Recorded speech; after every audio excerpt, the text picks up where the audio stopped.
Hi everyone, welcome to Varshini kitchen. ఈరోజు నేను చాలా టేస్టీగా ఉండే ప్రోటీన్ దోశ చేయబోతున్నాను.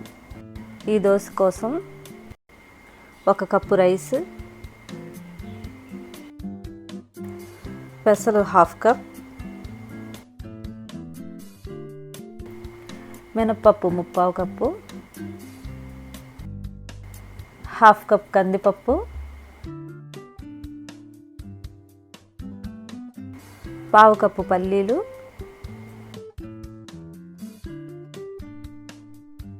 హాఫ్ కప్ పచ్చెనపప్పు వేసుకోవాలి.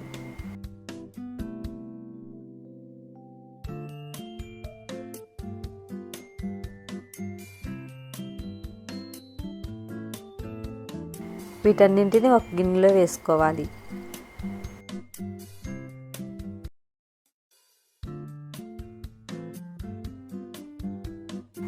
నీళ్ళు పోసుకొని 6 to 7 hours వరకు నానబెట్టుకోవాలి. తర్వాత 4-5 సార్లు వాష్ చేసుకోవాలి. వీటన్నింటిని జార్లో వేసుకొని పచ్చిమిరపకాయలు, అల్లం, కరివేపాకు, 1 స్పూన్ జీలకర్ర,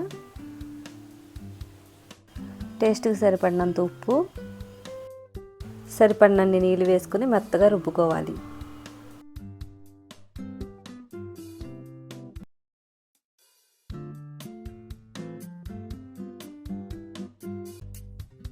ప్యాన్ వేడయ్యాక దోసపిండిని వేసుకొని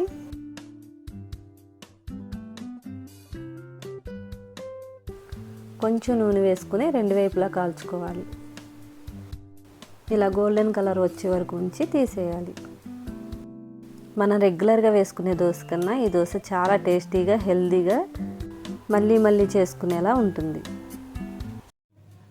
థ్యాంక్స్ ఫర్ వాచింగ్.